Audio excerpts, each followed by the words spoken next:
Hello and welcome back to JK Services. Today we are going to discuss the human values.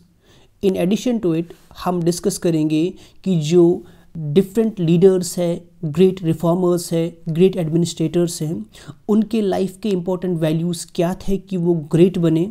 And lastly we are going to discuss कि human values पे society, educational institutions और family क्या role अदा करते हैं इन values को inculcate करने में.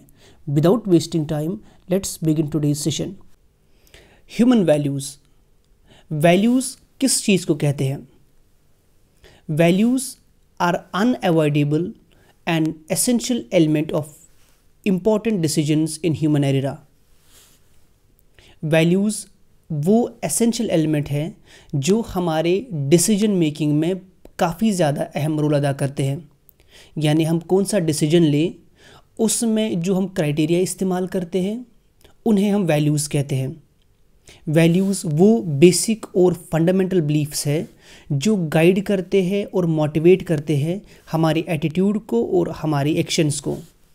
दे help us to determine what is important to us. Let me explain this to you.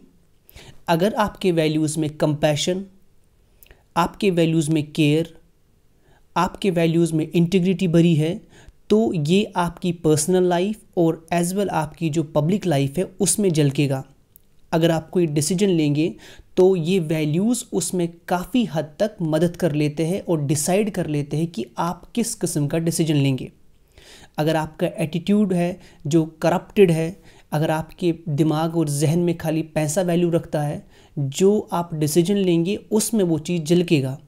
इसीलिए ह्यूमन वैल्यूज़ को वो एसेंशियल एलिमेंट कहा जाता है जो इंसान के डिसीजंस में और उसके एटीट्यूड को बनाने में काफ़ी हद तक मदद कर लेते हैं.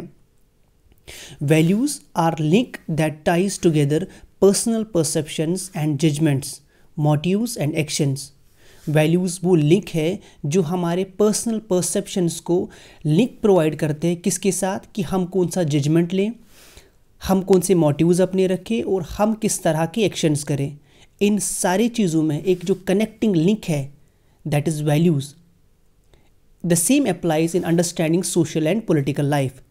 एक वैल्यू जिस तरह से हमारी पर्सनल लाइफ में इम्पोर्टेंट मैटर रखता है, इसी तरह हमारी सोशल और पॉलिटिकल लाइफ में भी एक काफ़ी रोल अदा कर लेते हैं. फॉर एग्ज़ाम्पल, अगर हम किसी भी बॉडी में इलेक्शन करते हैं, हमारा पर्सनल मोटिव, हमारा पर्सनल जो विश है कि हम किसको वोट करें, तो हमारे वैल्यूज जिसके साथ मिलते जुलते होंगे तो हम उन्हीं को प्रेफर करते हैं. तो व्हाट डज़ दैट मीन, हमारी जो पॉलिटिकल लाइफ है उसमें भी वैल्यूज़ काफ़ी हद तक रोल अदा करते हैं. अगर सोशल लाइफ की बात करेंगे, हम उनसे दोस्ती कर पाते हैं जिनके साथ हमारा माइंडसेट मिलता रहता है. अगर वो किसी चीज़ में ध्यान देते हैं, अगर उनका किसी खास चीज़ की तरफ तवज्जो होता है, अगर उनका किसी खास चीज़ में इंटरेस्ट रहता है, वो सोशल एक्टिविस्ट में काम करना चाहते हैं, वो समाज के लिए काम करना चाहते हैं, तो आपकी आइडियोलॉजी अगर उसके साथ सिक हो गई तो आप एक दूसरे के साथ क्लोज आना शुरू हो जाते हैं. तो वैल्यूज़ जो है वो खाली आपका पर्सनल एलिमेंट डिसीजन मेकिंग का नहीं बनता, बट जो आपकी सोशल और पॉलिटिकल लाइफ में उसमें भी बहुत ही ज़्यादा इम्पॉर्टेंट लिंक प्रोवाइड करता है वैल्यूज़. क्या वैल्यूज़ पूरे दुनिया में एक जैसे हैं? जो वैल्यूज़ ईस्ट में इम्पॉर्टेंट है क्या वो वेस्ट में भी इम्पॉर्टेंट है? जो नॉर्थ में इम्पॉर्टेंट है क्या वो साउथ ऑफ द ग्लोब में भी इम्पॉर्टेंट है? The great predominance of violence, war, hatred and crime in most societies and eras of history missing to refute the universality of human values. जो दुनिया में during particularly World War First and World War Second violence हुई, like I would like to give the example here, जर्मनीज़ में European जिव्स को मार दिया गया इस बिना पे कि जो नाजीज़ है वो ये सोचते थे कि हम सुपीरियर रेस है और हमें जिव्स को एलिमिनेट करना है. उस वक्त पे उनके जो वैल्यूज़ थे वो कम्प्लीटली डिफरेंट थे. उनके वैल्यूज़ में वो चीज़ सही थी कि हम रेस को एलिमिनेट करेंगे तो हम एक बेहतर रेस दुनिया में रखेंगे. ऐसे कुछ इंसिडेंट्स हैं जो जंग के हैं, वायलेंस के हैं, जिसमें हम कोई एक यूनिवर्सल डेफिनेशन या यूनिवर्सल वैल्यूज़ को सेटअप नहीं कर सकते. लेकिन however the values do go back to the earliest recorded human societies and religions and have somehow persisted throughout all the eras and all cultures. लेकिन अगर हम इसके बरक्स थोड़ा सा इसके डीप जाने की कोशिश करेंगे, वैल्यूज़ जो डिफरेंट रिलीजियस टेक्स्ट्स में मेंशन है, चाहे कोई भी सा भी रिलीजन है, कुछ ऐसे वैल्यूज़ हैं जब से इंसान ने इवॉल्व करना शुरू कर दिया वो बेसिक वैल्यूज़ इनकलकेट होते जा रहे हैं, लाइक लव, केयर, कंपैशन। ये सब वैल्यूज़ ऑलमोस्ट हर रिलीजन में, हर रिलीजियस टेक्स्ट में सिखाए गए हैं और ह्यूमन एवोल्यूशन के साथ साथ ये भी बढ़ते हैं। तो यहाँ पे हम ये कंक्लूड करते हैं, अगरचे वायलेंस, वॉर और हेट्रेड, क्राइम की वजह से हम एक यूनिवर्सल वैल्यूज़ नहीं ढूंढ पाते हैं, लेकिन इसके बरक्स भी ह्यूमन वैल्यूज़ कुछ ऐसे हैं जो कंटिन्यूसली इंसान के साथ इवॉल्व होते गए हैं और ह्यूमन लाइफ के एक इम्पॉर्टेंट पार्ट एंड पार्सल है। This is all about the universality of the human values. Now the next question is, जिन वैल्यूज़ की हम बात करते हैं, what do human values consist of? ये जो हम वैल्यूज़ बताते हैं, हकीकत में इनका मादा क्या है? What are its constituents? ये किस चीज़ के बने हैं? Human values can be formulated और explicit in many ways, anything from practical examples to moral principles at the highest level of generality. However, genuine human values are not abstract principles developed by academics or preachers, but life-embedded ideas and perceptions along with various justifications. Human values किस तरह से बनती हैं? इनमें क्या constituent content है? अगर हम बात करेंगे, ह्यूमन वैल्यूज़ फॉर्मुलेट होते हैं बहुत तरीके से। ये हम फॉर्मुलेट कर सकते हैं मोरल प्रिंसिपल से, जो डिफरेंट प्रिंसिपल्स दिए गए हैं टॉप मोरलिस्ट्स से, रिफॉर्मर्स से, जिन्होंने डिफरेंट मोरल गाइडलाइंस दी है। ये ऐसा हो सकता है कि हमारी लाइफ के वैल्यूज़ का पार्ट कुछ उनकी लाइफ का पार्ट भी हो, लेकिन हकीकत में जो जेन्युइन ह्यूमन वैल्यूज़ हैं वो कोई एब्स्ट्रैक्ट प्रिंसिपल्स नहीं है, हवाई प्रिंसिपल्स नहीं है जो किसी एकेडमिक्स ने दिए या किसी प्रीचर ने दिए। वो लाइफ एम्बेडेड आइडियाज़ और परसेप्शंस होते हैं। अगर आपके नज़दीक कोई वैल्यू महत्व रखता है, वो हकीकत में आपकी लाइफ की खुद की एक एक्सपीरियंस होती है जो आप अपने परसेप्शंस के बिना पे डेवलप करते हैं और मुख्तलिफ जस्टिफिकेशंस जो आप अपनी लाइफ में एनकाउंटर करते हैं उनके बिना पे आप अपने वैल्यूज़ बनाते हैं। So values are not abstract principles but they are life embedded ideas and perceptions along with various justifications. ये जो वैल्यूज़ है ये रिलेट होते हैं डिफरेंट कल्चर्स के साथ, unique persons and situations, and are developed and expressed in human terms for the human aims they collectively represent. अब चूँकि ह्यूमन डाइवर्सिटी पूरे दुनिया में पाई जाती है, हमारे कल्चर्स डिफरेंट है, ये वैल्यूज़ इसी अकॉर्डिंगली डिफरेंट होते जाते हैं। अगर एक ट्राइबल एरिया में एक आदिवासी रहता है, उनके values according to their tribe के कल्चर के रिकॉर्डिंग हो गए। अगर आप एक वेस्टर्न सोसाइटी में रहते हैं, आपके वैल्यूज़ उसके अकॉर्डिंग रहेंगे। इसी तरह से अगर आप किसी पुअर डेवलप्ड कंट्री में रहते हैं जो अभी पूरी डेवलप नहीं हुई है, आपके values according to that culture रहेंगे। So what I mean to here is that जो वैल्यूज़ होते हैं ये हकीकत में आपके अपने एम्बेडेड आइडियाज़ और परसेप्शंस होते हैं, जिनमें वेरियस फैक्टर्स मिल बांट के ये बनाना शुरू कर देते हैं। उसमें कल्चरल फैक्टर्स आते हैं, उसमें पर्सनल एक्सपीरियंसेस आती है, उसमें सोशल जस्टिफिकेशंस आती है। So we can say values consist of a varied number of factors in which culture plays most important role. Now अगर हम बात करेंगे, आई सेड कि डिफरेंट एरियाज़ का, डिफरेंट कल्चर्स का डिफरेंट वैल्यूज़ हो सकते हैं, मगर कुछ वैल्यूज़ ऐसे हैं जो मोस्ट कॉमन है और जो पॉसिबली यूनिवर्सल रेलेवेंस रखते हैं, लाइक ट्रुथ, सच्चाई। किसी भी कम्युनिटी में, किसी भी कल्चर में सच का महत्व सबसे बड़ा दिया जाता है। इसी तरह से लव, पीस ऐसा है जो अमन नहीं चाहता, रिस्पॉन्सिबिलिटी, जस्टिस, ये वो ह्यूमन वैल्यूज़ है जिनकी ऑलमोस्ट यूनिवर्सल रिलेवेंस है। यानी जितने भी सारे कल्चर्स हैं, ये बेसिक वैल्यूज़ जो है ये वहाँ पाए जाते हैं। They have a universal, these are the basic human values, जिसमें ट्रूथ है, love, peace, responsibility and justice. So basic human values दुनिया के हर किसी कल्चर में ऑलमोस्ट और हर कंट्री के हर पार्ट में पाए जाते हैं। These are love, truth, peace, responsibility and justice. यानी आपके वैल्यूज़ में सच्चाई महत्व रखती है। अगर आप सच्चाई पसंद करते हैं तो आपकी सोशल और पॉलिटिकल लाइफ में ये झलकना शुरू हो जाएगा। अगर आप रिस्पॉन्सिबल इंसान हैं तो आप एक रिस्पॉन्सिबल फैमिली हेड भी रहेंगे, आप एक रिस्पॉन्सिबल सोसाइटी के सिटीजन भी रहेंगे, और आप चाहेंगे कि आपका जो लीडर सोसाइटी का रहेगा he should also be responsible. तो ये जो बेसिक ह्यूमन वैल्यूज़ है, किस तरह से इसने आपकी पर्सनल लाइफ को शेप किया। This is the reason why I told you at the beginning कि जो वैल्यूज़ होते हैं ये आपके डिसीजंस, ये आपके परसेप्शंस, ये आपकी सोशल और पॉलिटिकल लाइफ को डिसाइड करने में, आपके एक्शंस को डिसाइड करने में बेइंतहा रोल अदा करते हैं। फंडामेंटल एलिमेंट्स होते हैं ये। Now the next section that I am going to discuss with you, हम कुछ ग्रेट लीडर्स, रिफॉर्मर्स और एडमिनिस्ट्रेटर्स को डिस्कस करेंगे। हम देखेंगे कि उनकी लाइफ में कौन से ऐसे वैल्यूज़ हैं जिनको उन्होंने यूज़ करके इतना बड़ा काम अंजाम दिया कि आज तक उनको याद किया जाता है। जैसे कि there have been many great leaders over the world like Mahatma Gandhi, Abraham Lincoln, Martin Luther King Junior, Nelson Mandela, Aung San Suu Kyi, Mother Teresa, जिन्होंने अपनी ज़िंदगी जी and did all things on the base of basic human values. Mahatma Gandhi ने non violence का नाम लेके पूरे बरतानिया को हिला दिया। नेल्सन मंडेला ने एकजुट होकर अपार्थाइड के खिलाफ आवाज़ उठाई, दैट्स इक्वलिटी। मदर टेरेसा ने पीस की बात की।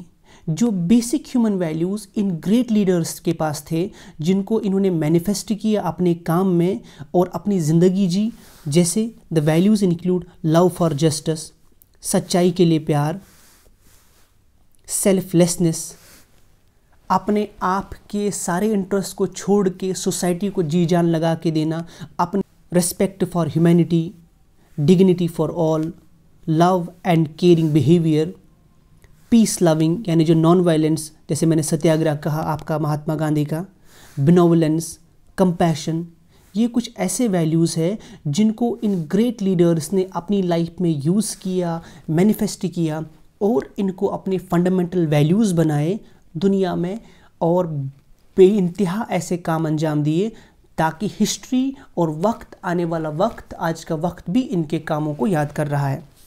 These are some basic lessons जो हमने सीखे हैं ग्रेट लीडर से। इसके अलावा अगर हम कुछ ग्रेट एडमिनिस्ट्रेटर्स को देखेंगे, हमारी कंट्री के कुछ सम ऑफ द ग्रेटेस्ट एडमिनिस्ट्रेटर जिन्होंने एक कमेंडेबल वर्क किया है पब्लिक लाइफ के लिए, सिटीजन लाइफ के लिए, लोगों की ज़िंदगी के लिए। Our generation has been fortunate enough to have some of the best administrators in the world. Some of them are as MS Swaminathan, CD Deshmukh, IC Patel, VP Menon, CBG Krishnamurthy. ये कुछ ऐसे एडमिनिस्ट्रेटर्स हैं जो एक्सेप्शनली ग्रेट एडमिनिस्ट्रेटर्स थे, और उनकी लाइफ में कुछ इम्पॉर्टेंट वैल्यूज़ हैं जिनको उन्होंने इनकॉर्पोरेट किया अपने काम में और अपनी प्रोफेशनल लाइफ में इस्तेमाल करके ह्यूमन वैल्यूज़ को एक अलग ही रंग दे दिया। अगर हम बात करेंगे the values like integrity, non discrimination, discipline, lawfulness, sense of ethical accountability, loyalty, courage, solidarity and respect.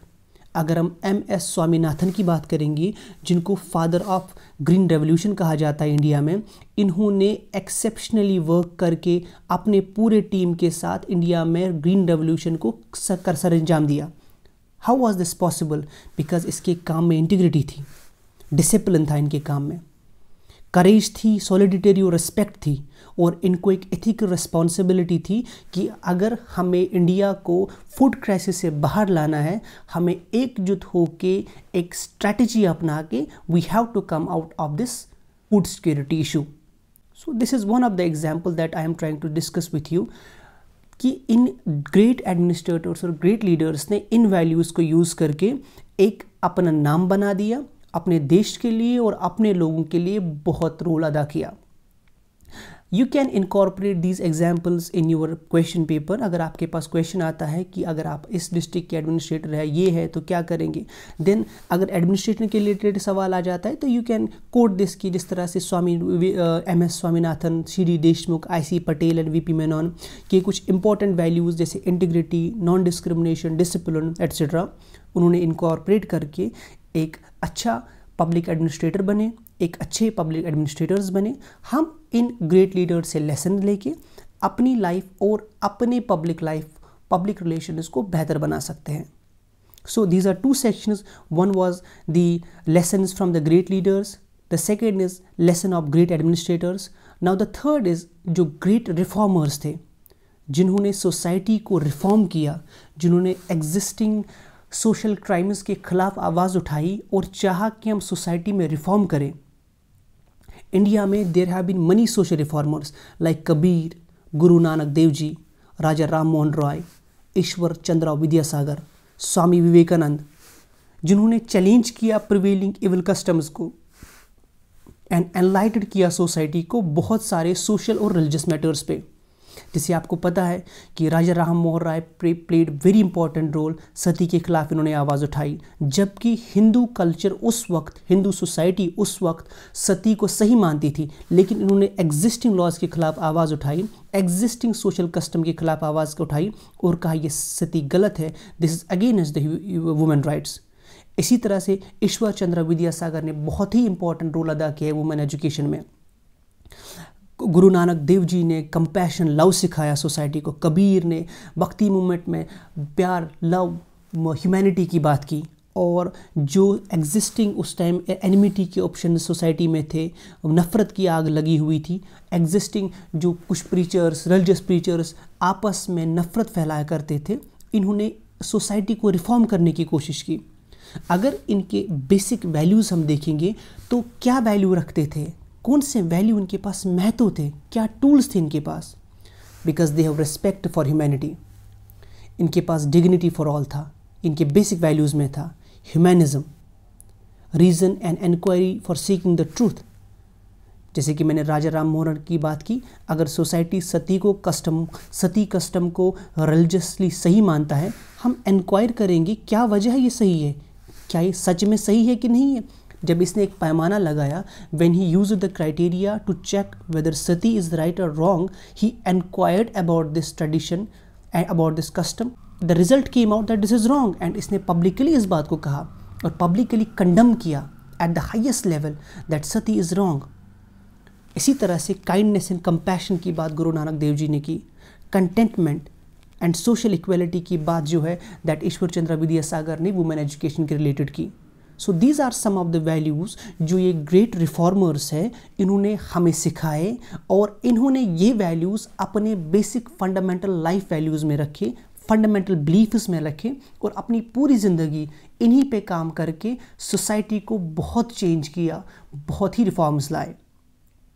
So this section deals with it. हमने ग्रेट रिफॉर्मर्स, ग्रेट लीडर्स और ग्रेट एडमिनिस्ट्रेटर्स को देखा, उनके जो बेसिक वैल्यूज़ है उनको आपके सामने रखा, एंड ताकि आप समझ पाए कि why they were great reformers, why the word great is used before their surname, क्योंकि इन्होंने इन्हीं फंडामेंटल वैल्यूज़ को लेके सोसाइटी को चेंज किया, एक पॉजिटिव चेंज लाई सोसाइटी में।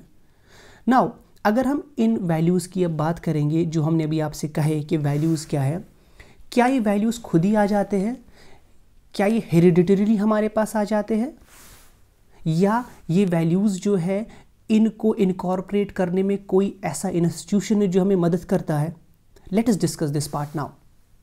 Firstly we are going to discuss जो रोल ऑफ फैमिली है इन वैल्यूज़ को इनकलकेट करने में क्या अहम रोल अदा करते हैं, इन वैल्यूज़ को इनकलकेट करने में क्या रोल अदा करते हैं। अगर हम फैमिली की बात करेंगे, this is the first agency of socialisation. जब बच्चा पैदा होता है उसकी बनावट कैसी होगी ये फैमिली डिसाइड करती है, क्योंकि बच्चे की डेवलपमेंट पे बहुत ही ज़्यादा इन्फ्लुएंस रहता है फैमिली का।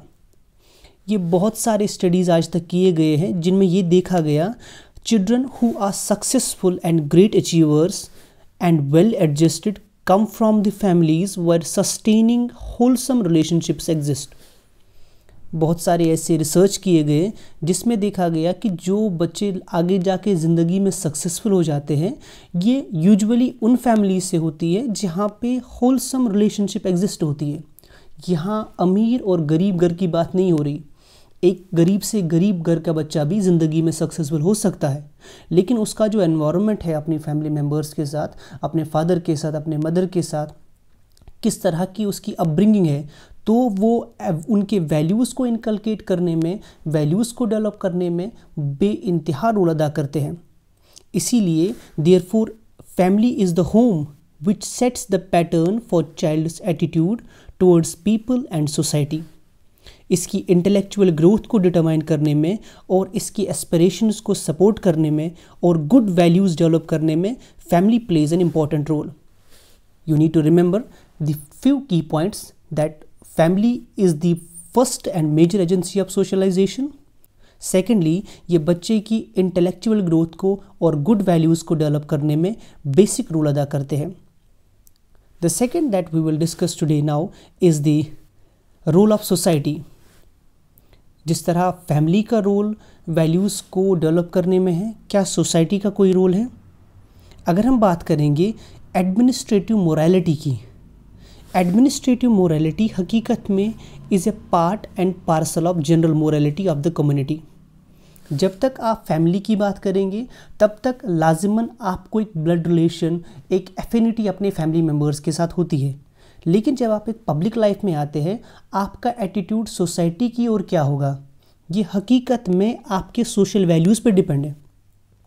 अगर आप उस सोसाइटी से है जहाँ पे love, compassion, integrity, discipline, caring, non violence ये सब चीज़ें देखी गई है, तो आपके पर्सनल लाइफ के अलावा ये सब चीज़ें आपकी पब्लिक लाइफ में भी दिखना शुरू हो जाएंगी। फिनर ने कहा है, finer said the ethics of every profession will be found on those analysis to be not much higher and not much lower than general decency of the nation as a whole. Their nature at the best is powerfully molded by the level of surrounding and prevailing civilization. Finer कहते हैं कि हर किसी profession में ethics को अगर हमें analyse करना हो तो वो उसके सोसाइटी में जहाँ वो पला बढ़ा है उसकी जनरल डिसेंसी के बराबर होगा। यानी कि अगर हम किसी प्रोफेशन के एथिक्स की लेवल, एक बंदा है जो किसी प्रोफेशन को हेल्ड करता है, अगर हम इसके एथिकल क्राइटेरिया को देखेंगे तो ये हम इस पैमाने पे देखेंगे कि इसका जो सोसाइटल बैकग्राउंड ये कहाँ से और उस सोसाइटी में वैल्यूज़ का क्या महत्व है। क्या एक ये वायलेंट क्राइम वाली सोसाइटी से है या ये उस सोसाइटी से है जहाँ वैल्यूज़, गुड वैल्यूज़ को इनकलकेट करते हैं, क्योंकि यही वैल्यूज़ इन टर्न इसकी प्रोफेशनल लाइफ में डिस्प्ले होना शुरू हो जाते हैं। इसीलिए there is a great need to infuse civic consciousness.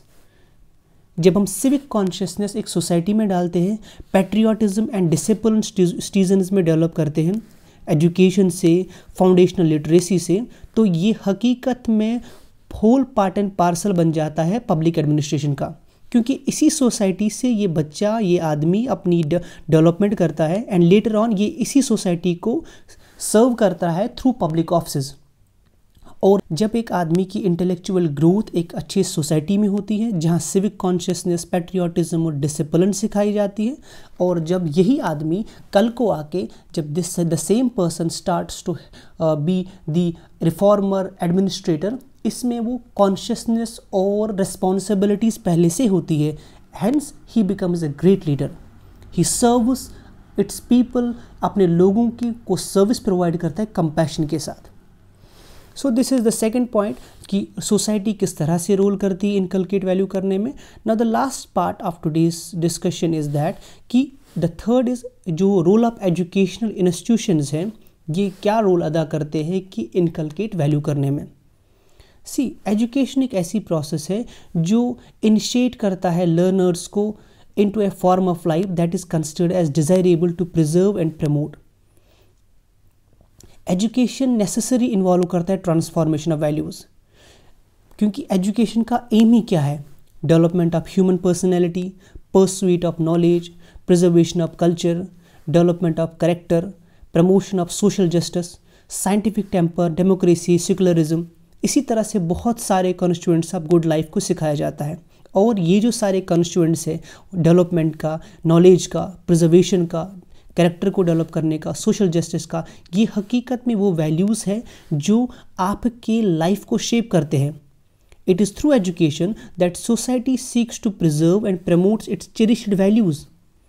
अगर हम एक इंडियन कल्चर की बात करेंगे तो हमारे यहाँ जो वैल्यूज़ इंपॉर्टेंट है, लव है, कंपैशन है, ब्रदरहुड है, फ्रेटर्निटी है, इक्वलिटी है, ये वैल्यूज़ हमारे एजुकेशनल सिस्टम से, हमारी जो सिलेबस है, हमारा जो फ्रेमवर्क पढ़ने का है, पहले से धीरे धीरे करके बच्चे को इनकलकेट किया जा रहा है।